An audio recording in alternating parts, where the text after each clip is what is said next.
Love it. We're up and running. Woo! Okay, got it. Okay. Hey, Steven. Missed ya. Missed ya. I'm getting really rusty at these. Sorry. But, You're the tech person. I'm the tech person, and you're social media. You're our Apple Store genius. And you're our influencer. I remember thinking that was like an aspirational job, was to be a genius at the Apple Store, but it's really just a cashier. You don't need a college degree. You don't need a degree. I remember that was the pitch. That was the pitch. That was the pitch. A solid career in Apple with no degree. But it's just like a salesperson. Yes. Mm-hmm. That's fun though. Just calling regular jobs, no offense, geniuses. Genius. It's kind of like in the same vein. I don't think you could get away with that now. A Starbucks barista. Yeah. I love that. Yeah. I remember barista was a word that I learned on Survivor because there were people that would go on there and they would self-identify as barista. The little caption of like what they are. Yeah, on the Chiron barista. It said like Amy barista, and I was like, that must be quite the job. What a job! And then you realized that Amy was 22. Coffee maker. Yeah, Amy was 22 and she was steaming milk.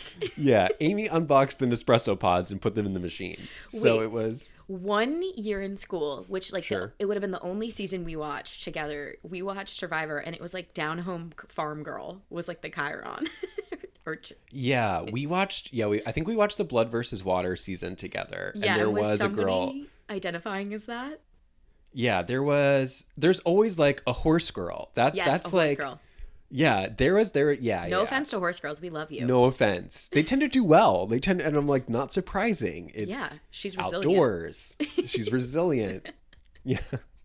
She understands. Right. She's the elements, The elements. Yes. So that's right. Okay, geniuses, Apple Store. Genius, Apple Store, horse girl. Let's jump right on over to the Academy Awards. Okay, and the only thing that we're going to talk about at the Academy Awards is the fact that Jessica Chastain won for the most boring movie of all time. Eyes of Tammy Faye Baker. I'm happy she won. I think we're both happy that she won. Oh, thank God. Yes. All is right in the world. Chastain has an Oscar. Yeah. I personally think it's for Zero Dark 30 in my head. Right. I would have taken an Oscar for her for A Most Violent Year, Miss Sloane, obviously, Molly's Game, Hot Roll. Molly's Game would have been a great one for her to have on her shelf. Great role for her to win the Academy Award. Shorter engraving. Molly's Game. The Eyes of Tammy Faye. That's a long engraving. I think I sent you one of my favorite Instagram accounts, and he posted a photo of Jessica Chastain getting her Oscar engraved. Did you see this? Oh yeah. And the caption was engrave it Jessica Rodham Chastain. I'm sorry, it made me laugh. I'm truly not all right. Rada. I forgot. It was the funniest thing I've ever seen. For Oscars memes, I'm not going to talk about anything else that happened at the Oscars. I refuse. Who cares? Who fucking cares? The best quote that I saw about all of it was after that person gave his announcement that he is resigning from the Academy. Yeah. Katie Weaver, she tweeted, she was like, with this level of language, I can only assume that he's resigning from Plato's Academy. And that's that on that. That was the only take that I needed. Yeah, I'm just annoyed. Like all my favorite Oscar meme like blips, like anything that could have been was not because of an annoying event that I'm not going to talk about. But at least Jessica Chastain has her Oscar, and she now has we her can, Oscar for the and as a 355. world we can move on. But we decided, actually, I think it was your idea a little bit back, where we would do our own awards for the movies that we've seen. Yeah, like our own Star Vehicle awards ceremony. I didn't think we would tie it to the actual Academy Awards, but that's where I came in. That's where you came in and said, hey. I said, hey, why don't we do it now? Yeah. And we were supposed to do this Friday, but something happened. But Yeah, so we'd have to think about what the name is, but obviously the award that I would give to the people would, of course, be the little printout from that website where you get to name a star after people, which I always thought was the coolest gift growing up. Me too, when I was like 9. And then you grow up and realize, like, oh, what an arbitrary nothing gift. You could just make it up. From the International Star Registry. Yes. It might as well be street lamps. Like, yes. And I just take pictures of random street lamps and say that I named it after you. You could clip art a Word doc. You have a star named after you. No one would check. No one would check. No way to verify it. No way. Nope. No. I wouldn't pay for it at all. I'd say, here's your star named after you. But that's the gift that I would give. And if we were giving out the awards. But I'd just print out a certificate, honestly. You're a star. We decided to do our own star vehicle awards. Yeah. And we threw out most of the categories because the only thing that we care about are really just the actors. Yeah, we don't care about anything else. Sorry. That's our focus. And then we're gonna do one for Best Picture, which is truly just the best movie that we think that we've watched so far. And these all will come from movies that we've talked about on the pod. So no current flicks. Yeah. Nothing written up in the New York Times. Mm-hmm. So okay, so I think we should start with Best Supporting Actor. And Chanel texted me before this and she goes, hey, we're taking this serious, right? And I said, I was like, first of all, none of your business. And she was like, okay, cool. Cool. Which I was like, okay, she's definitely not cool about that. So I'm curious to hear who was your winner for Best Supporting Actor from all of the Star Vehicle movies that we watched. I just thought it would be really on brand for me. Yeah, tee it up. I just feel like it'd be really on brand for our pod and how I feel about most of the men in these movies in general. Yeah. To just be like, who cares? You didn't pick someone? A supporting actor, I picked Tank from Marry Me, which is the dog. Tank from Marry Me. The dog. Okay, wow. Okay, so we are on similar wavelengths because the 3 categories that were easy to figure out for me were actor, supporting actress, and actress. For supporting actor, I did write no one. But then I wrote at first. I wrote someone else from Marry Me. I thought that Owen Wilson was the best, but I do agree that the dog. Yeah, so we really did kind of do something similar. For supporting actor, this is the most boring award. Yeah, it's the most boring award. That's why we started with it. This is when they do it right at the beginning. But yeah, supporting actor, Owen Wilson did. First, no one popped into my head, then Owen Wilson did, because he just does the best job of getting out of the way. Yeah, he did the best job of getting away. He did the least damage to the movie. Mm-hmm. So, Owen Wilson, congratulations. Your star is in the mail. Yep. Just dropped it in the mail. Let's move on to Best Actor. Best Lead Actor. Oh, leading actor. Oh, wow. I have a reveal for this one. Okay. Well, luckily enough, it's your turn. So. Oh, Women's History Month is over. Yeah, so I'll go first for the women. So you can go first for the men. I'll go first for the men. Okay, so my favorite leading actor, I kind of even went conceptual, like my favorite leading actor concept. I think that it's Richard Nixon, of course. Oh, wow. That's just good. Like a very common man. He's present in so many of the movies. He's like the ghost of Nixon. Good answer, Chanel. Good answer. I thought so. So yeah, that was one that was kind of very easy for me. I had no other choices. Just Richard Nixon. Okay, so the Richard Nixon Presidential Library. Check your mail. There will be a star map in the mail. And his next of kin will receive it, I'm sure.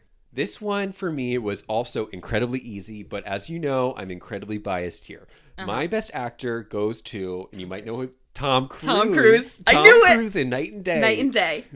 Which, and I will say this, I know I'm incredibly biased, I knew whatever, but I do think that he was actually very, very good. He was honestly my favorite lead male. Yeah. Obviously, that's why I'm giving him the award. What am I saying?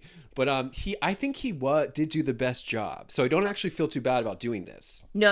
I agree with you. Like, if I wasn't going to do my stupid Nixon bit, sorry. Yeah. It was 100% Tom Cruise. He carries Night and Day. He's the leading man. And not in an annoying way. No, he just does everything we want him to do. Running, next level. Self-deprecating. Stunts. Yes, self-deprecating, looks good in a close-up, looks good in a wide shot. So funny. So hilarious. Believed him when he's on a desert island doing funny things. Believed him when he's in a city. Me too. Believed him everywhere. Believe him everywhere. Now, our supporting actress, I actually think we might have the same pick. Oh, we definitely have the same pick. We definitely have the same pick. So I'm going to say it, and maybe you want to say it at the same time. What? Our supporting actress, stargazer, map award goes to Leah Remini in second act. Woo! Oh, that one's a fun one. I knew that was the easiest one for me. Easiest one. First thing I wrote down. Leah Remini in second act as supporting actress. Wow. You know, if we're going to give Melissa McCarthy an Academy Award nomination for Bridesmaids, which I get it was very, very funny. Like, her work in second act was just as funny to me. Yep. Academy Award for sure. Academy Award. Yeah. So we're righting a wrong. Yeah. From 2018. We're righting a wrong. Maybe we could make a star map of fame, a star walk of fame in the sky. Sure. Okay, just thinking. I'm going to workshop that. Steven's just thinking out loud, you guys. Okay, best actress. Now, hard. This is why we're all here. I agree. This was the only category where I wrote names, I took them out. I wrote a new name, I wrote it out or deleted it. And then I ended up with which I'm happy with my answer, but I also know that only allowing one person to win is such a crime. So I'm hoping that we do have different answers here. Yeah, I think we're gonna have different answers because I went different with it too. Okay, and if we have the same one, I'm sorry. Oh well. Okay, so my lead actress star map award is Jane Fonda in Monster-in-Law. See, I sort of knew you were gonna do that. Thank you. I agree with you that she would be. Yeah. I took her out of the running because I thought the vehicle was not for her.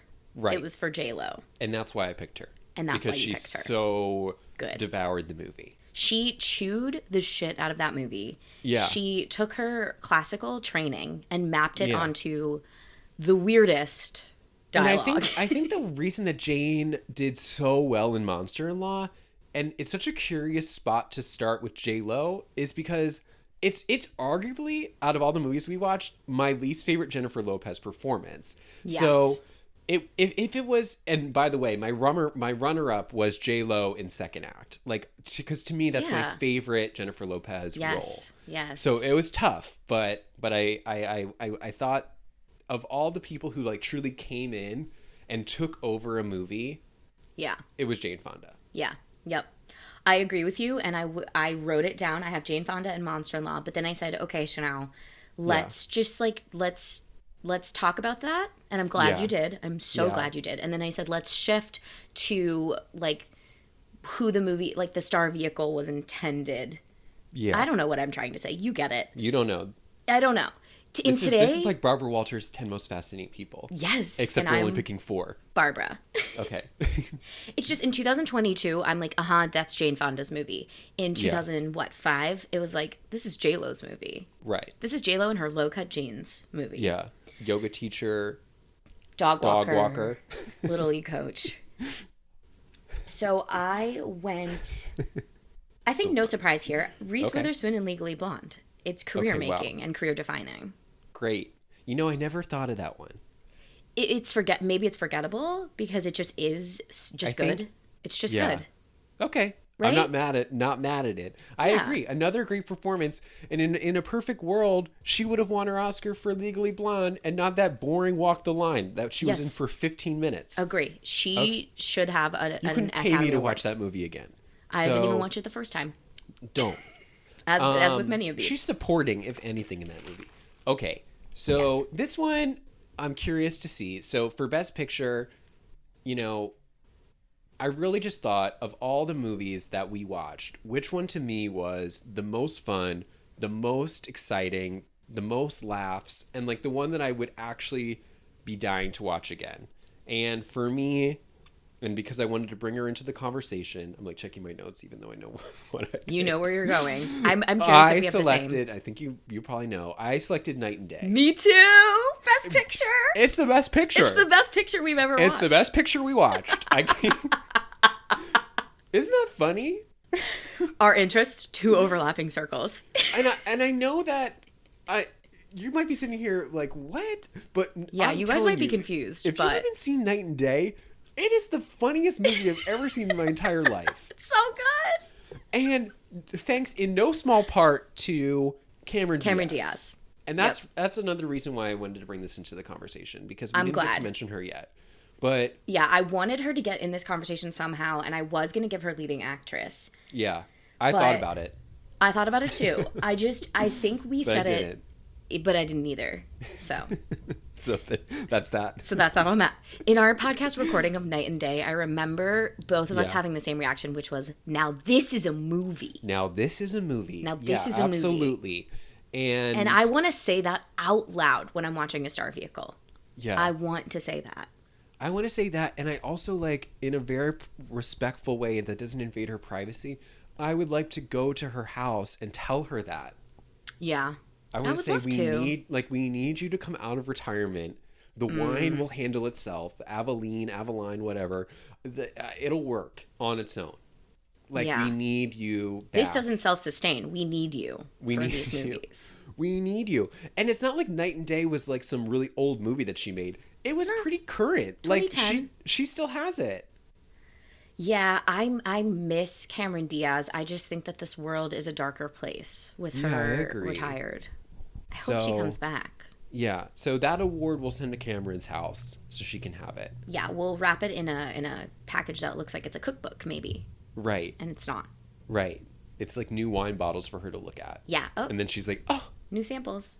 Oh my God. No return address. No return address. Or the return address is just like Park Slope, Brooklyn. Park Slope, Brooklyn. Yeah, exactly. She'll know. She'll get it. She gets it. She gets it. I'm so relieved that were able to talk about Cameron Diaz in our our first annual Star Vehicle Academy Awards. Yeah. Me too. I feel great. Wait, what did you pick? Night and Day. Night and Day. I said it. Night and Day. I have it right here. Oh, sorry. I wrote Best Picture, Night and Day. And in quotes, I wrote, this is a movie. That's right. We just talked about this is a movie. Because I think it would be easy to say, Legally Blonde is the best movie we've seen. Or something with, like, staying power, like Miss Congeniality or whatever. But it's just like, no, the most fun I've had thus far is Night and Day. Right. Night and Day. The most fun. It's so quick. So always moving forward, hurtling like a bullet. And unlike that pace is a movie called Runaway Bride. Runaway Bride. Yep. Good segue. A slow, lumbering train. A really FedEx lackadaisical walk through God knows how many days, but it's excruciating. Oh my gosh, yes. How long is this movie? Like, how many days, months, years? So hard to tell. She just wears the same flannel through most of it. It was really hard to get a sense of how long we were here. No idea. Felt like a very long time. In typical Star Vehicle fashion, no sleeps. No sleep. Very few sleeps, if any. But so this week we decided to do Runaway Bride because in the previous episode we had done My Best Friend's Wedding, and we thought, let's give Julia another try. And because I think we mentioned in the last episode, we had already tried twice to do two Julia Roberts picks. And they were both trash. The worst episodes. They will never be seen. And it's our fault. Like, we didn't know what we were doing yet, and we didn't have the confidence to navigate a Julia yet. Yeah. And so we'll see if we'll see if we have it now. I do wonder if it's all us, or is she just like a very earnest performer and we have a hard time like dissecting it. She's super earnest. She is super earnest, but there is something about Runaway Bride where, I don't know, part of it just felt really sad. I was like, these are really sad It's like My Best Friend's Wedding, too. It's like My Best Friend's Wedding. She's excruciatingly in love with somebody, and at the end, she just can't have him. And it's like, this one is also really fucking... Like, she needs so much therapy. And, it's, like, pretty hard. The second note I have on my page is, why is this 2 hours? Oh, my God, it's so long. They could have shaved at least 35. half an hour. Yeah. Get 30 off of this movie. This should have been under 90. Yeah. And I would have liked it better. I would have liked it better, I think. I bet if it was shorter, I think I would have liked it. Agree. Especially because the pacing at the end, so much happens in the last 10 minutes. Fast.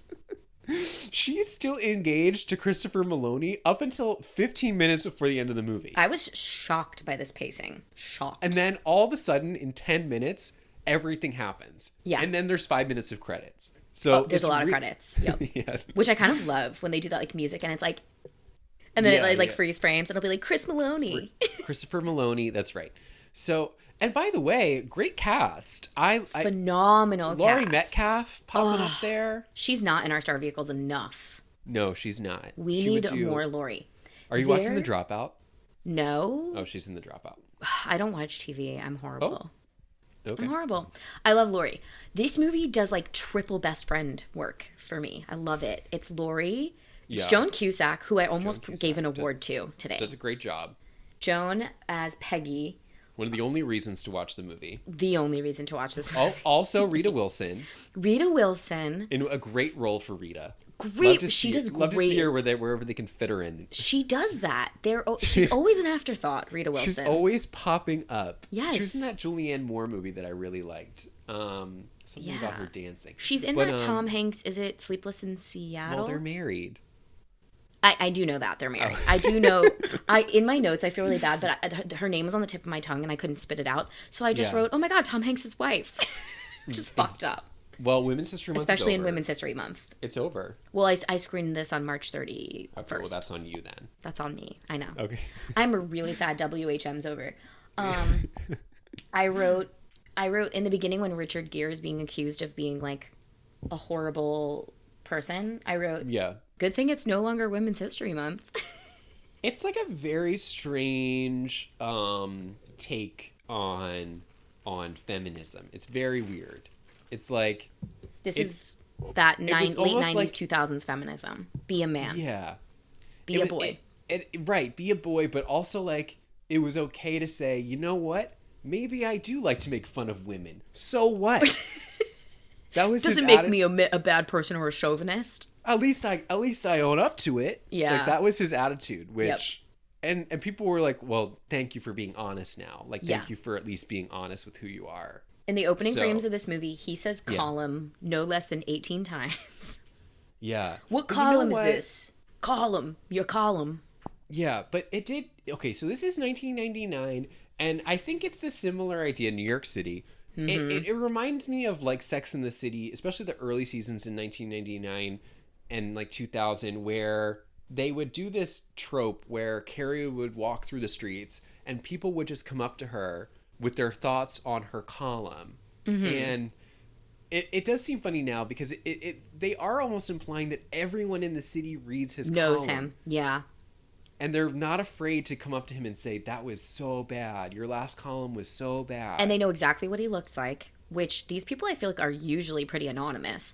But he's got his photo but he has attached his photo to in every his column. Every column, actually. They must think he's like a real cutie pie or something, like that would sell because everyone seems to know him. And everyone's got an opinion on his writing. I know we don't want to talk about, our characters this way, but there's something about Richard Gere that just doesn't do it for me. No, yeah, he does. He rubs me wrong. It's like weird. I think we need to have like our moms on to ask about Richard Gere. I just don't get it. It's like, maybe I'm missing something. I've always wanted to watch that movie Nights in Rodanthe. And I know he's in it. And I was like, okay, maybe that's the one that'll do it. We should do that, or we should do like Notting Hill or something. Who's in Nights in Rodanthe with them? I don't know. Is it Diane Lane? Should I get... yes, I think it is Diane Lane. Then also, I love her. Obviously, I love Diane Lane. And also, we have to do... Under the Tuscan Sun. Under the Tuscan Sun. Okay, so that's an arc. Yeah, that's an arc. I'm pretty sure it's Diane Lane. Yeah, it is definitely. Okay, I'd like to see that movie just for my own personal... Either that, it's Diane Lane, Richard Gere. I was like, either that or I'm thinking of Must Love Dogs, which is also Diane Lane. Really? Okay. Diane Lane, Richard Gere. Okay, let's look at Must Love Dogs. Wait, I'm really just... Wait, who's in Must Love Dogs? Diane Lane, John Cusack. Oh, right. Oh, we gotta do it. Okay, anything to not talk about Runaway Bride, clearly, for me right now. Okay, I mean, so basically, Truly anything. He's a journalist, and he goes to bars in the middle of the day. He's a drunk. He's drunk. And then he's like, oh, I never write my columns ahead of time. I always wait till the last minute. Ugh. And some patron... Mediocre man. Yeah, exactly. Some patron is like, oh, I got a story for you. Mm-hmm. There's this woman who eats men up and devours them. And then she's on to her next victim. Yeah. eats him up, chews him up, spits him out. Okay, by the way, this is the better premise. If she does this for fun, yes, that's so fun. Yes, I was that, excited for that. Where she just like has a bulletin board of like all these men in her apartment. Yes, and there's an X over many faces. She was like, I'm gonna do this to every guy. Yes, and then like minute 10, 12 in the movie, we just see the camera pan to the next victim. Yeah. And it's like him maybe. Exactly. And we recognize his face from the column. Right. She's like, I'm gonna get him. And she's like, here's my next victim. Yeah, and like what the plot would hinge on is like that these guys are so embarrassed after, but they can't help but like be intoxicated by her. And all she does is like chew them in and spit them out. And it's very Robin Hood. It's very Robin Hood. Like she takes like male chauvinists that have columns like this. And it's like Saw. Yeah, sure. It's like they deserve it. She chooses the victims because they are not appreciating their life. Yes. And she's going to teach them a lesson. Yes, he wasn't appreciating his ex-wife, Rita Wilson. She's the Jigsaw of Maryland. Down! This is a better movie already. Better movie.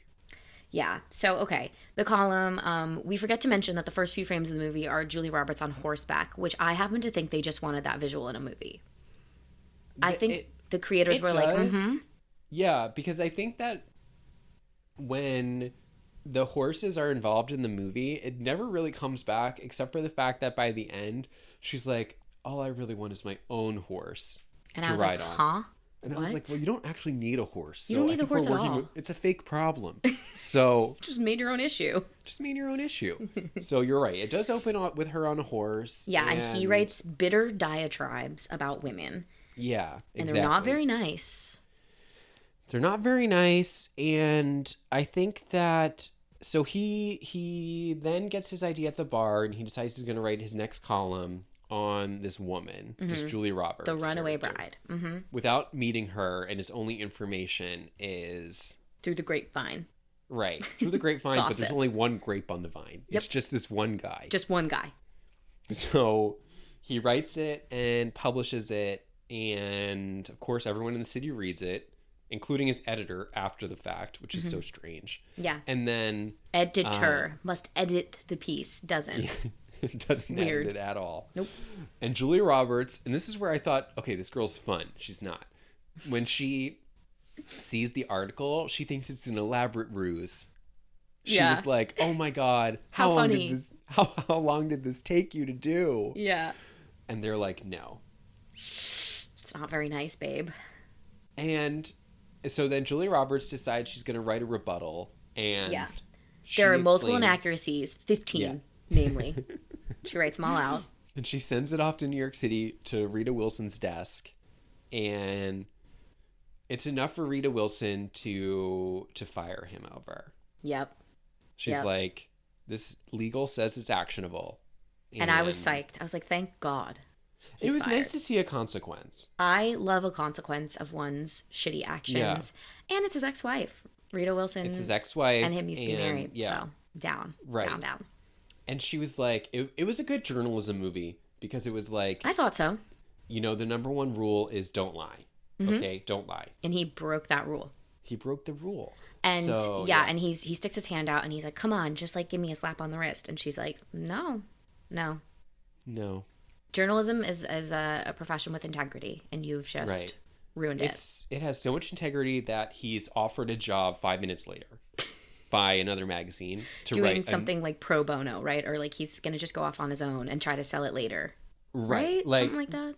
Right. So they're gonna, I think it's like the condition is like they're gonna publish it and pay for it after he writes it. So he's gonna work for free, and then he's gonna sell it to the magazine. But this story's gonna be so good that he's gonna have no problem selling it. Right. It's so juicy. Who wouldn't want to hear a degrading story about a nobody from a small town in Maryland? I mean, in 1999, I'm like, the more degrading, the better.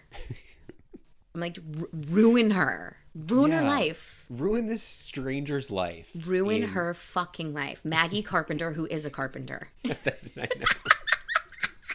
It's very biblical. Like this is the Messiah. Yeah, she's a carpenter, but she's also, I don't know about those lamps, but I was like, did this girl invent CB2? That's all the lamps that are at CB2 these days. She invented CV2, so This reminded me of Sweet Home Alabama, where we are supposed to believe that those glass things are beautiful. Oh my god, the sand art. The sand art. So ugly. The ugliest things in the world. Yeah. So, but he's gonna go do his expose boots on the ground style. Yeah, he's gonna do like this shocking thing where he's gonna go and get facts for his article. And as he's driving in the car, Maneater is playing. Fun. The music in the movie was very good. It was very on the nose. So if you were ever confused about what to think or how to feel, the lyrics of the songs told you exactly what to Open your think. ears. Open your ears. The theme of the movie is listen. Shh. For 2 hours, you need to shut up and listen. Yeah. It's okay, so he goes down to I guess Maryland. To Maryland, some town in Maryland, which to me didn't seem like the most remote place in the world. Like they were really trying to ham this place up like it was. I'm like, Maryland is essentially still the North, if I'm being honest. It's very close. Like they were acting like we were in Sweet Home Alabama. Yep. With the way that they were portraying these people. Small, like they might as well had town. a tumbleweed go across the street. Like that's how the There's dusty one this salon, town was. one handy woman in the whole town. Yeah. Turn that trope on its head. Yeah. You know, 99, they were like, look what we're doing. She's Yeah. a handy woman. She's a handy woman, and guess what? Guess what she's gonna fix? A chair. Stools at the beauty salon. Stools at the beauty salon. Yeah, so she's not at the hardware store where he expects to find his muse. Nope. She's at the beauty She's salon. under a chair. Yeah, fixing a chair. I just wrote handy woman, food critic. Is Julia trying to compete with J-Lo for most random job? Most random job. This is jobs in a hat, right? Remember, for Star Vehicles? Jobs in a hat. Just shake them up, stick your hand in, pull out a job. Exactly. But it was very much like, okay, what would, and this was the conversation. They were like, okay, what would be the strangest job? What would be the strangest? Okay, we don't want her to come across like a woman at all. Yep. What would, handyman. Handyman. It's man in the title. And get this, she also works at a hardware store. And they're like, oh my God. Oh my God, you're crazy. You're crazy. You're crazy. Julia Roberts? She would never. She never. Wouldn't. She did. Also, I was obsessed with this VO, the voiceover, because it was very Aaron Brockovich. I was like, ooh. Yeah. Yeah, unfortunately, we didn't get to watch Aaron Brockovich. Unfortunately, I would have rewatched that one endlessly. Yeah, endlessly. But so he goes to the beauty salon, and she has her gaggle of girls there, and including Joan Cusack, and amazing work, butterfly clips and all. Yeah, immediately they notice his tassels on his shoes, and they're like, we know who you are. Yeah. And then it's further evidenced by the picture in the column. The picture that in the Julia column Roberts points to, and Joan the Cusack aforementioned photo in the column, which almost has a heart attack. Shouldn't be there. Yeah, shouldn't and then be there. They con him. I don't even remember how into getting his hair done. Yeah, and he's like, okay, sure. He's so like, weird. Yeah, it was very much like his thought was, okay, you know where I'm safe in a woman's hands at a hair salon. Yep. And what they end up it's doing where to they his do hair, their best work, is what he was basically saying. Yeah, he wasn't threatened at all. That's exactly right. He wasn't threatened. Not threatened at all. What they end up doing to his hair, I'd argue, though, you can't feel that they're doing that. They sectioned it into many sections. Into 8 sections. 8 different colored sections. I mean, okay, to do that kind of hair dye, they'd have to give him a very uncomfortable like net hat where you pull your hair through. Yeah. Apply the color, sit under the heat lamp. He would be there for 4 hours. Yeah, and I would see rainbow colors everywhere. Exactly. You'd see it in the dish. Yeah, in the dish. But you're right. No threats. No threat. No threats. He's chatting it up the whole time. Yeah. And chatting it up with the broads. Big reveal. Very nice rainbow hair. Very nice rainbow hair that elicited no reaction from me. Yeah, I was like, okay. Sure. Okay. That'll be gone in 2 seconds in this movie. And then he goes to the hardware store or whatever, the pharmacy, to get the strongest shampoo in town. And he has some words with her, and she's basically like, you're a jerk. Yeah, I started to get uncomfortable. I was like, this is stalking, right? Right. So like what rude. You would have wanted to see is her go outside and be like, listen, like if this didn't clue you in, I would like you to leave. Yeah. Or I'm calling the cops. Right. And, which I should know them because it's a very small town. And she does point that out later. Yeah, she does point out that she has the sheriff on her side because he was going to bring the wine to the luau. Yes. But that's an hour from now. Right. So instead a long time. Instead of getting the hint, he decides he's just going to invade her home, and he lets himself in. He lets himself in, and he cozies up to the family, Mm-hmm. and they all seem to really like him, including her fiance, Detective Elliot Stabler. Detective Elliot Stabler, yes. And it's bizarre. He speaks in only sports metaphors. Yeah, he's like a high school football coach, and his way to get her down the aisle is he's going to coach her into it, like she's an athlete. Mm-hmm. And they've been training for, I don't know, a couple months, maybe. Right. And she doesn't seem ready. She doesn't seem ready. But what also is so weird is that her family and her fiance, this is a man who has written a horrible story about your loved one. So degrading. Horrible.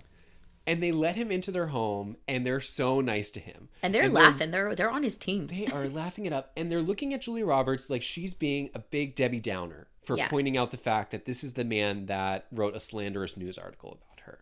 It's insane, because I think this is when they go on to show him all 3 tapes of her previous runaways. Well, right. Not just that. They give him the home videos. They give him all of it, the VHS tapes. To watch at his pleasure. At his leisure. Yeah, at his pleasure and leisure. And leisure. That's right. So he takes the home videos back and he watches them for research. And fucked up. It feels so invasive. It's so insane. And she's supposed to just take it. They're like, don't be so sensitive, you fucking weirdo. Right. They're basically like, you did this, now sit in it. Yeah. You made your bed. They're not like, hey, we're really worried about you. Maybe you should get some therapy. Your attachment style seems like a little bit like avoidant. Right. Nope. So we see her running out of various weddings in the VHS tapes. Mm-hmm. And the writer was like, you want to be so funny if they were all so crazy different. So crazy different. One is like a Grateful Dead person. Mm-hmm. Tattoo on her back. Sticker on her back. Yeah. So, and this is just the tip that Richard Gere needs, because now he's like, okay, now I have my sources. I'm going to go interview everyone else that I saw in the tapes and really get to the bottom of this crazy woman. Yeah. Yeah. And the next scene is a real breath of fresh, because he finds Julia Roberts at the wedding cake store and with our girl Laurie Metcalf delivering a truly incredible performance. I never wanted to leave that cake store. Unhinged and kooky, just how I like my supporting actresses. Right, unhinged and kooky, and she had real backstory. There was such a backstory. She showed up to set with a whole story for this cake lady. Yes, she did. That she mapped her classical training right onto Runaway Bride. But what I thought that Laurie Metcalf did, and this is something that none of the other characters were able to do, was she made it make sense why she liked Richard Gere. Because she was clearly, at first glance, like, she thought he was hot. Yeah, she thought he was sexy. And it was the only character that made sense. Because everybody else, we are led to believe, has been charmed by his way with words. Yeah, and I'm like, huh? And it doesn't make any sense. So when Laurie Metcalf initially is like, she was hot for the him. Collar, yeah, it makes sense. I don't personally agree with that read on him, but I can understand it for her. Not at all. He doesn't do anything for me. But she, at first glance, made it work. And then the next 2-minute scene, which I also think is too short, she just made me believe. She made me believe, and we also start to find out that, like, the wedding between her and Detective Elliot Stabler is, I guess, within the next, I don't know, 4 days, 5 days, 3 days, week, 1 month, whatever. Week. It's on the horizon. Yeah. And then this entered for me, like, literally the next 40 minutes of the movie are where we could have condensed everything, because it's just him, Richard Gere, going from guy to Joan Cusack, and just getting information about Julia Roberts. Yeah, and it just feels really stalkerish and grimy and not great. So gross. And it's so repetitive, because the theme that comes out is that basically in all of her relationships, she just takes on the personality of the guy that she's dating. Yeah. And she loses herself in it. And I'd argue, like, the movie takes a long time to get me there. Oh, yeah. I'm saying it like that comes out in the first interview. No, it at the takes end. Forever. It doesn't solidify for me until the eggs thing, where he Right. always asks the one question, how does she take her eggs? And it turns out she just takes her eggs however the guy takes them.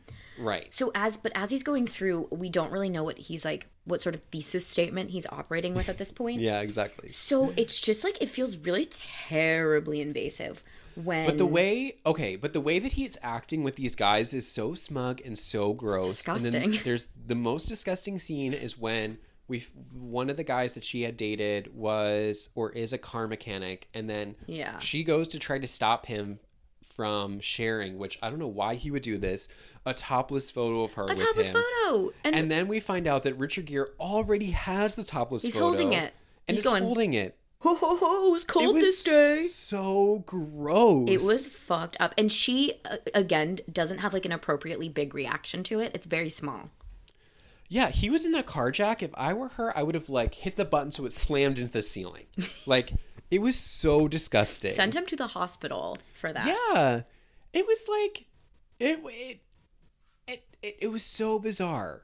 It was really bizarre. Scene after scene after scene of this. Where she's just supposed to take it. She's supposed to grin and bear it. And Right. it's at like the hands of Richard Gere time and time again. And then it's this classic thing where at the end we have to believe that they fall in love eventually. Oh, God. So it's strange. literally mean man turns lover boy in like in a second. And it's like, because he does the inverse of her, or actually the same thing, which is he takes on what she needs in a very toxic way. Like, he changes his whole personality to comfort her so that she will marry him. This movie's because premise the person that is he insane. starts out as is not the person that he is at the end. No, not at all. It's very okay. Nobody in our audience has listened to our Castle for Christmas episode, but it's a really good movie. But it's a great movie. See, like, it's this mean man who is very much contributing to all the negativity around her. Who all of a sudden just has to have this flip that like, and then she's like, "Oh, I actually love him." After he basically gets her wedding called off. And then he basically goes to her, I'm your only option. That's basically the movie. It's really weird, but the topless thing was very uncomfortable for me. She takes it like a fucking champ. She just doesn't really care at all. She doesn't. Well, it doesn't seem to bother her, but it does. He's holding I think, a nude. Yeah, it's very, very wrong. But I think it does give her the motivation that she's like, okay, turnabout is fair play. I'm going to go and raid your hotel room. Mm-hmm. And she does steal like one of his cassettes of songs that he likes. Yeah, and just hope it's good. I don't know what else she takes. Let's just say it's not very equal. Right. Okay, right. Because then he comes home and he finds her there and he's like, now you're messing with the First Amendment, threatening her with legal action. Always hot. God. And then this was, I guess, the only satisfying way for her to get out of this. If he's going to be forced, or rather, if he's going to write an article, full steam, she goes, well, you're going to pay me. Yeah, payday. And that's the first point where I was like, thank God. Thank God. They do negotiate on a number, but it's too low. Yeah, it's too low of a number. We start at 1,000, we end at 650. I was like, I walk. So, yeah. And I did like this scene because everyone in the movie is so obsessed with Julia Roberts, like, compromising on her morals and, like, how she doesn't respect marriage. And even Richard Gere says that too. But then he throws away all of his journalistic morals in 1 second to sell. He's like, well, we don't do that. We don't do that at GQ or whatever. And I was like, you work there you don't even work there, by the way. You're fired, bitch. So he gives up any moral semblance that he has in order to pay her to participate in the story. Yeah. And wait, okay, let's spend 2 seconds on this. Yeah. The case where she's like flirting with Laurie Metcalf's husband, Flem. What was that? Wake up with phlegm. Just like they're like he's at the game and he's like, oh, she flirts with your husband. And like Laurie Metcalf like runs away. And then later they like talk about it and Julia's like, I'm sorry. I'm like, what? Really? Well, they also imply that with Joan Cusack too, where they're like, I think. I said the wrong person. It's Joan Cusack's husband. Cusack. I said Laurie Metcalf. Wrong, strong woman. No, I think you're right to point this out because I think what the movie was doing is they're like, okay, it's not enough that she runs away with like guys. Yeah, she's also like a stealer. That doesn't mean a man eater. I think what they were trying to also portray is that she leads men on without intending to marry them, and then so that they fall in love with her, and then at the very last minute they goes away. Yeah, because they literally have Joan Cusack almost break down and say to Richard Gere like, no, like it actually really hurt my feelings to know that Julia Roberts was flirting with my husband or soon to be husband. So it was almost like they got halfway through the script and they were like, okay, we need to make her look worse. We're not doing enough. Yeah, because it just looks like she's being stomped on by Richard Gere, which she is. She literally is. But the problem with the flirting is that it really doesn't jive with the story that they're trying to portray. Because the story that they end up settling with is that she didn't really intend to do anything wrong. She just had a habit of taking on their partner's identities and doing that. But this happens all the time. But this idea is more vindictive in their eyes, which is that no, she's purposely doing it, which is the idea that we like. Yeah, that's the one we wanted from the start. But it's almost like they only included it as a way to get you back on Richard Gere's side. I think that's why they did it. Because otherwise it is super creepy what he's doing. And These I movies think that are this so way gives him a reason to do it. pro-man. It's crazy. Right. I mean, the title alone is so funny. It's Runaway Bride. It's like a medical condition is like what they're saying. She runs away. Yeah, she's a runaway bride. And if like anyone gets cold feet, isn't it usually the dude? Yeah, like, I mean, across it just space made and me, time. All that it made me think about was like Danielle Staub being engaged 19 times. And it's like, now that's fun. Like if you hear someone's been engaged 19 times, really I'm like, fun. Okay, I want to sit next to you. Like I need to hear your story. But... So we've already talked about this, but like this is that early 2000s, late 90s feminism where it's like, let's just turn the trope on its head. So if a woman, if it's like the woman who gets feelings too soon, it's like, no, this woman gets no feelings. She runs away. If it's the man who's like the carpenter, no, she's a carpenter. Like they're like, look at how crazy progressive we're being. Yeah. And then what they end up just doing is just being mean to a woman. Being for 2 hours. Right. It's too good. I think you're right in the sense that actually what would have made it better is if they just would have leaned into this kind of Playboy idea. She's a Playboy. That's what we needed. Right. And it would have been funnier in a small town if she's like this Playboy running a hardware store. That's funny. I don't care what year it is. That's funny. Yeah, any year.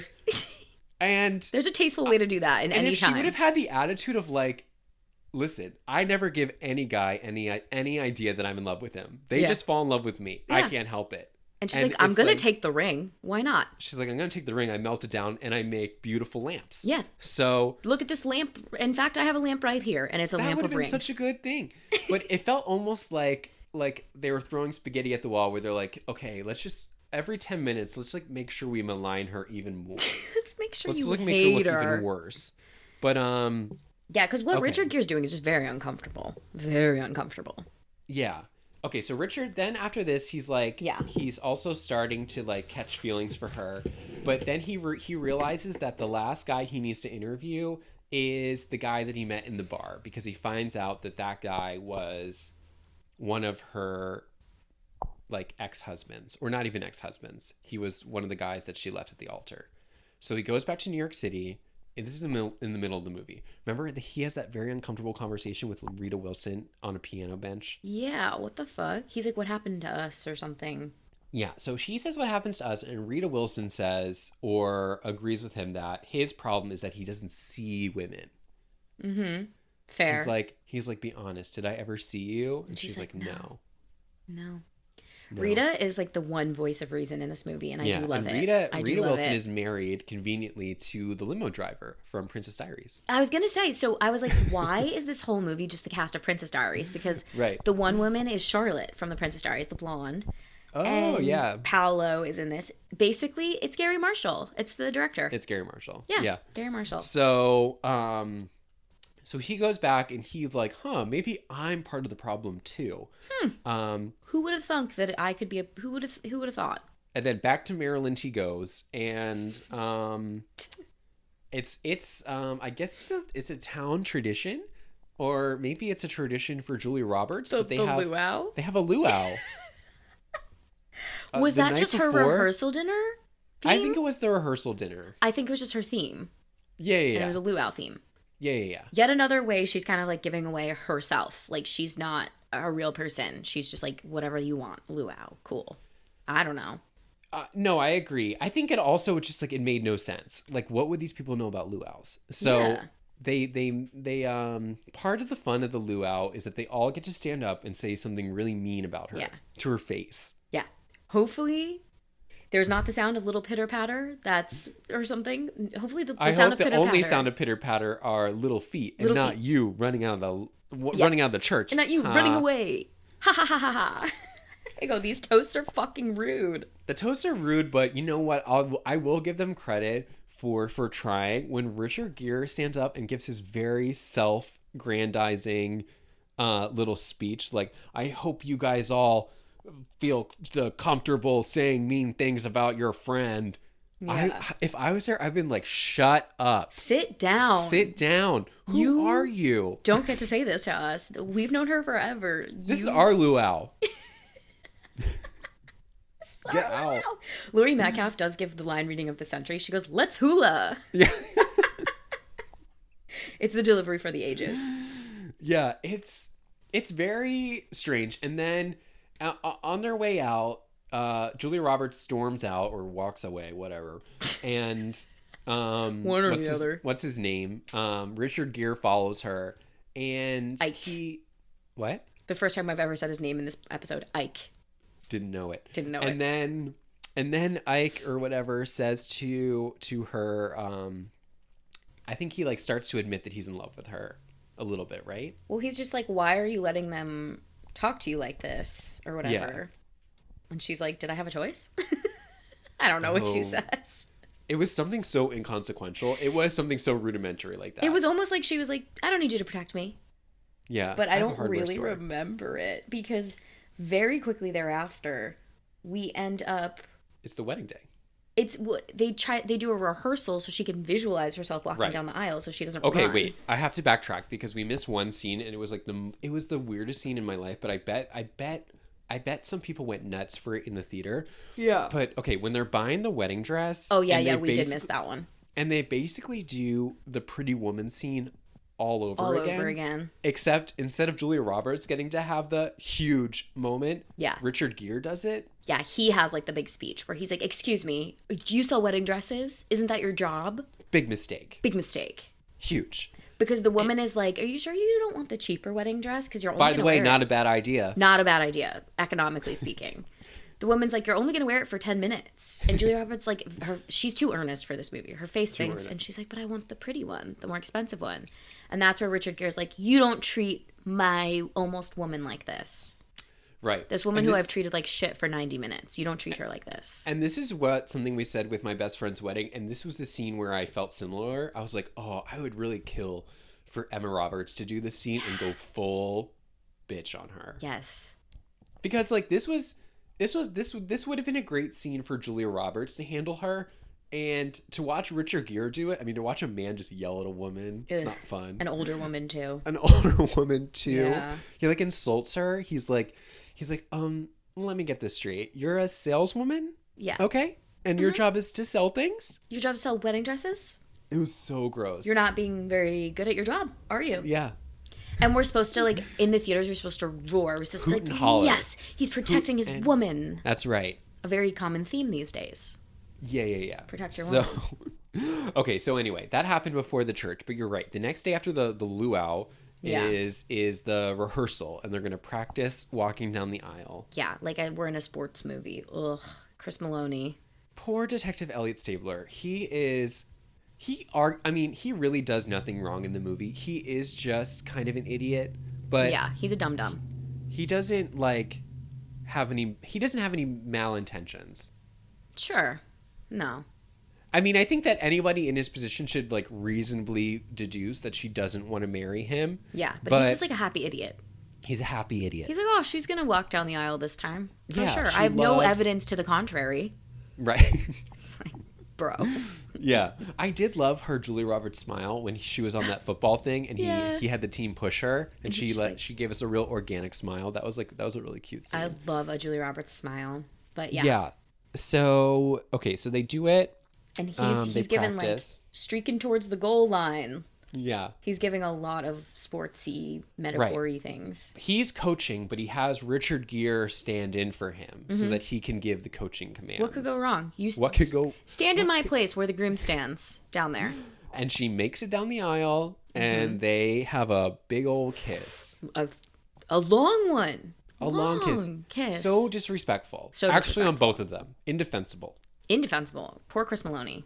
Poor Detective Elliot Stabler. That was not nice. And he has a big reaction, but it's not big enough for me. He just leaves. I would have shut the door and said, no, we're not getting out of here alive. Locks the church door. Sit down. I would have been like, this doesn't leave here. Oh my god. So you're right. He basically storms out and he's like, that's it. I give up. Yeah. Does he punch? I wrote the punch. He punches him. Yeah, he punches him. That's good. That works for me. He punches him, but not enough to like elicit blood. Just like a punch. Yeah, it's like a fun pratfall punch. Like a And ha ha ha ha. he leaves and And now we have 30 minutes of the movie left. And I'm like, 30 huh? 30 minutes. And you're right. We have to move quick because then Richard Gere just says to her, listen, that was pretty hot. So I think we should get married. We should get married. And then the movie goes into full, as if it wasn't already full kook. It goes into like double time kook. Double time kook because what doesn't make any sense is that instead of saying like, oh, we have feelings for each other, let's explore this.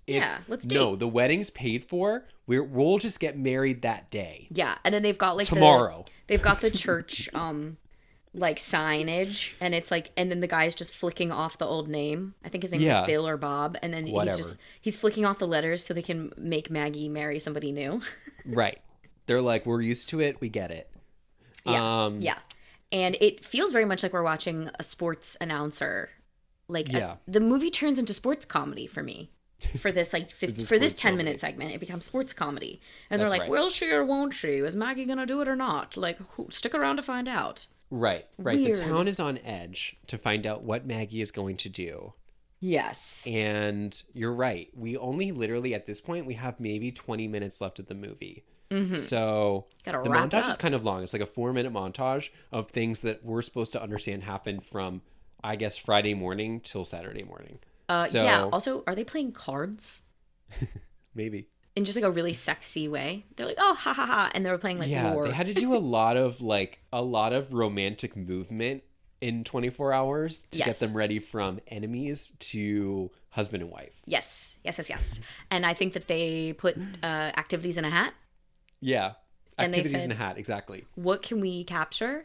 Maybe like the production was like going over budget and they were like, we got to do cards. You're right. Because this is where it would have been really fun if the movie was like, okay, if we're going to get married in 24 hours, we need to like have a full relationship in 24 hours. And that's what they try. And we see them try to rush through things that couples do in 24 hours. I think that would have been cute. Yes. But you're right. We kind of get these very like shoestring budget scenes. Yeah. It's kind of serious. They're like, yes, they are connecting right now. No. You're right. Like the feel of this scene is that this is normal. Yes. Like this is what should happen. Yes. They should be getting married. Yes. So do you want to know what we don't see? Which not that kind of movie, also rated PG. We don't see like a steamy love scene, like a very earnest connection where they. That might have been the first kiss in the movie. I think it was. Like maybe like a peck here and there between Detective Elliot Stabler and Julia Roberts, but there's not. This is a solid PG movie. It is very solidly. They don't even toe the line. Well, Grandma toes the line one time when she says the one-eyed trouser snake. She didn't tame the one-eyed monster. Oh yeah, the one-eyed snake, and Julia says, "I tamed the snake a long time ago." Again, put that in the column of she's the problem. She's the problem. But you're right. So then right, they're gonna get married the next day, and then it's the wedding day. Julia Roberts looks great. We're still thinking that this makes sense, and I'm on board.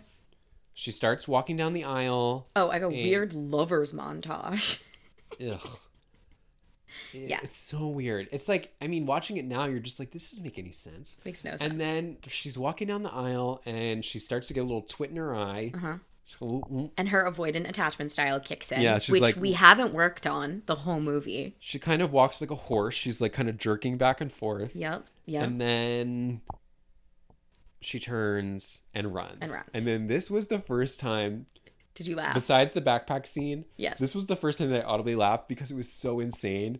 But when she runs towards the door and Richard Gere screams, "Close the doors!" He says, like, lock the doors. I mean, to lock someone in who's having a panic attack hilarious. Is a true LOL. I was dying.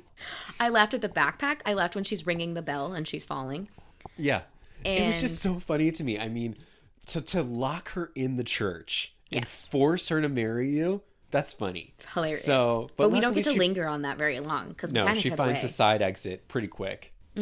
And she's able to get out of there on a FedEx truck. Classic. Yep, classic. And then we get another like couple minute montage, really wrapping up this act 3 quick. I mean, at this point, again, not to put too fine on a point on this, but we have 10 minutes left in the movie. Yeah, so things gotta really like move now. Yeah. And I'm checking the runtime, just going, wow. Yeah.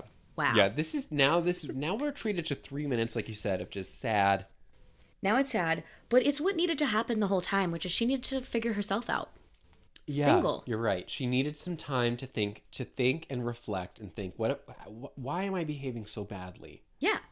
And she needed to be like, what am I going to do with all these lamps in my house? Maybe sell them. It's CB2. CB2.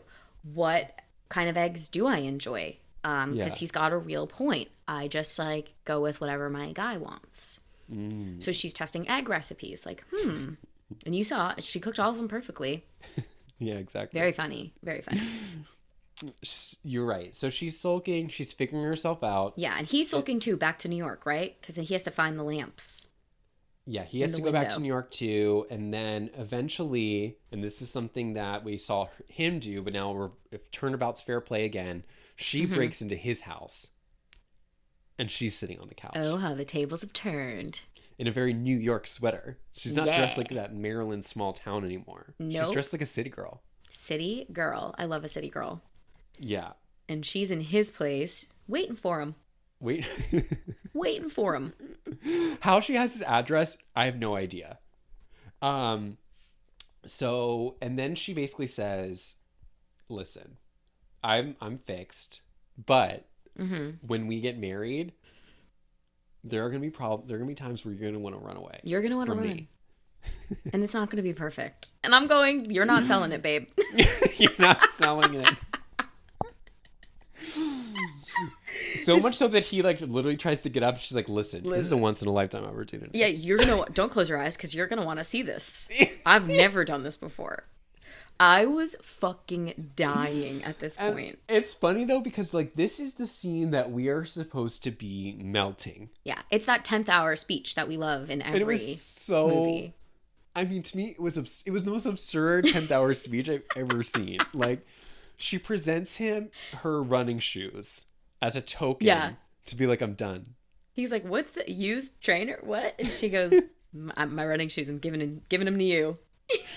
It's so gross. Like, and then she goes, like, she finally admits something, which was like, it seemed like a really easy fix, where she's just like, yeah, I realize I don't like big weddings. Yeah.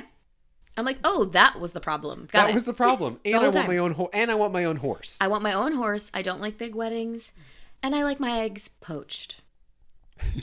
And I was like, I'm fixed. Yeah. And I needed him to be like a horse, she's fixed. Yeah.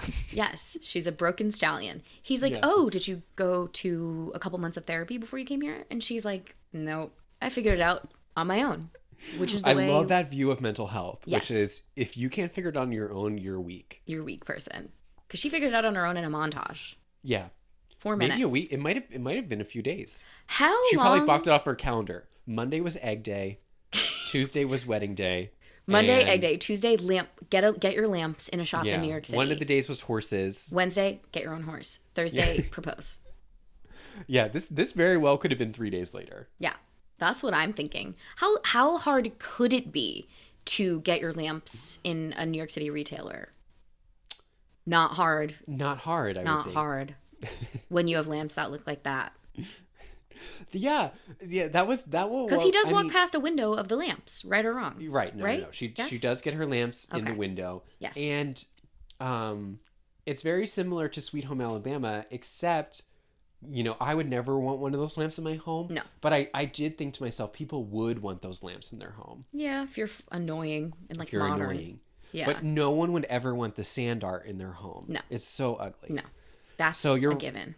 You're right. So she's fixed everything. She's perfect. And she's like, but you're right. She does kind of a really weak pitch because she's like, listen, I'm perfect now, but I'm still going to really annoy you. Isn't that fun? And you're signing up for it because you love me. Yeah. Do it. And then they're talking about their like perfect wedding day, and it's kind of cross-cutting to that perfect wedding day. Very tiny wedding. We have to because we got 3 minutes left. We have 60 seconds. And this is what I loved about, you're right. So we're cross-cutting. All of a sudden we're at a wedding. It's just the two of them and the priest. Mm-hmm. She finally says, I do. And as soon as they kiss, the movie is over. Yep. Right to slingshot to credits. So right to credits. We see their friends are hiding under the hills below, like it's World War I. It's like they come trampling over the hills as soon as they get the okay God. that they've been married. Yeah. And all is well. All is well. Literally, she did it. Like they lived happily ever after.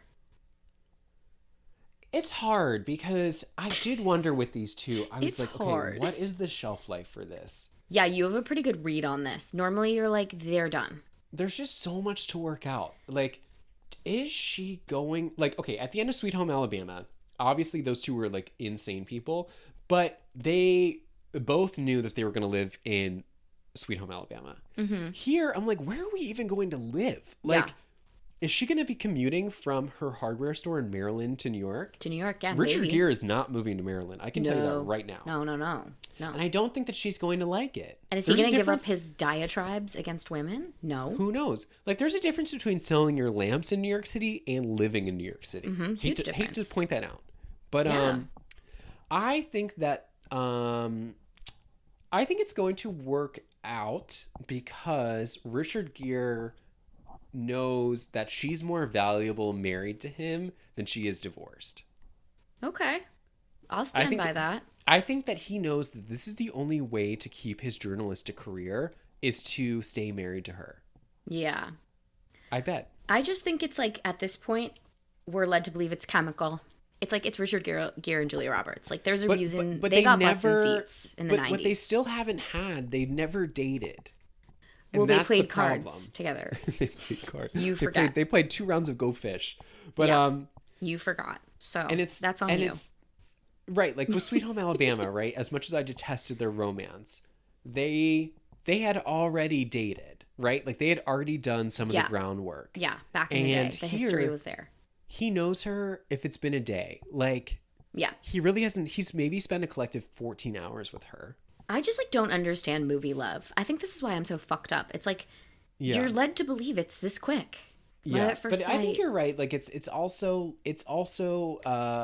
Richard Gere and Julia Roberts. There's a shorthand there, which is that they're compatible no matter where they are. Yeah, this is the benefit of the 90s. So I think it definitely helps to have that because as much as there was almost zero sexual chemistry between the two of them, if it was a nobody in the role, it wouldn't have worked. You're like, huh? Yeah. You have to have the lore from Pretty Woman to fill in the gaps of this movie. Yeah. Are they Notting Hill? Otherwise, it makes no. They're Notting Hill too, I think. Notting Hill. Is that Richard Gere? No, it's not Richard Gere. That's the other guy, the other Brit. Yeah, Hugh Grant. Hugh Grant. That's a good movie. That's a good movie. We should do that one. But yeah, the last thing I have for this movie is the mean man to husband pipeline in movies is something that needs to fucking die. And I think it's gone. Yeah. But it was such a mainstay of the, such a mainstay, the 90s, 2000s. And no, you know what? It's not gone because we saw it in Castle for Christmas and that was last year. That's right. So never fucking mind. A mere 3 months ago. It was 3 months ago, Chanel. You're right. But I think to circle it back to the beginning, that the movie could work if like they took our edits and they made her actually what they described her in the beginning. Yeah. Which is a man-eater. Man-eater. Who chews men up and spits really them out. Care. Yeah. I hate to draw a comparison to The Sweetest Thing. Yeah. But do you remember in the beginning of that, they were like, oh, Cameron Diaz? Oh, right. Man-eater. Like, she's crazy. She chews men up and spits them out. And it was like, no, she was very much just looking for one man to love. Forever. But you're right though. This was that definition of man-eater I think has changed, because the man-eater then was just the woman who refused to marry you. Yeah. If a woman didn't want to get married to you, she was a man-eater. Yeah, that's it. Yeah. Like Jerry Manthe on season 2 of Survivor. But everyone called her a man-eater, but she all she did was just didn't want to like be in a relationship with the guy. I know.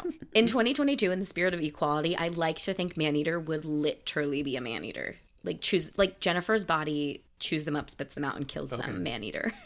Right. I mean, again, at the top of the movie, they're literally like, she destroys them after she's had her fun. Yeah, like, she ruins their lives. And if anything, we have evidence to the contrary, because the one priest, the guy who she almost married, who 10 years later became a priest, he's like, I'm very happy with the way things shook out for me. This was God's plan. Like, he's very happy. Very happy. And I think we're supposed to think, like, if we like went to go see these guys and it was, they're destitute.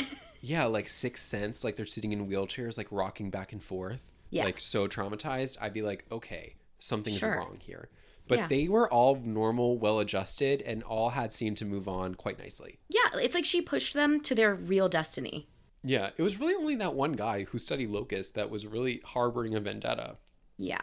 Yeah, the mechanic was fine. He was giving out her nudes, maybe selling them. Priest was fine. The priest was totally fine with how things shook out for him. So I was just confused. Yeah. I was like, she's a normal woman who just doesn't want to get married. Yeah. But let's label her Runaway Bride. Yeah. So, I mean, just to close, like, I think we can give it some points just for trying to do something new. It just, that was the beginning, middle, and end of the pitch. Was like, instead of actually carrying it throughout the movie, they were just like, the setup is going to be different. Yeah. I'll just give them all the credit in the world for showing me my first female mechanic. So thank you, Runaway Bride. Now you have representation. Now we have finally women can do trade work. Trade work. You know? There you go. Yeah. Finally, that's what I want to leave you guys with. Finally, women can do trade work. And that's how I want to close Women's History Month for you all. Okay. And it's April. And it is April, but only just barely. Just barely. And you want to know how we know that? Because this movie went off of free on YouTube and Netflix in the month of April. 1st. That's right. So I caught it for free on Thursday and not free today, which is fucked up. Yeah. Well, that's that on that. Well, I got it. Well, yeah. Yeah, we need a little Valerie Cherish delusion in the movie. We did. Anyway, what fun. What fun it is. What fun was Runaway Bride? My last two notes, kiss and fun. Fun. Find us, you guys, please find us on the socials. Find us on YouTube. Comment what movies we should do. DM us. Steven will definitely respond and I will not. Yeah, like it, rate it, whatever, subscribe to it. 5-star ratings and leave us a review on Apple Pods. We will read it on air soon. We'll read it on here. Maybe when we do Nights in Rodanthe. Maybe. Or Must Love Dogs. Yeah. I'm pushing for a Lindsay Lohan unit, if I'm being honest. Stay tuned. Spoils. All right. I feel good about that one. Bye, Steven. Okay. Bye.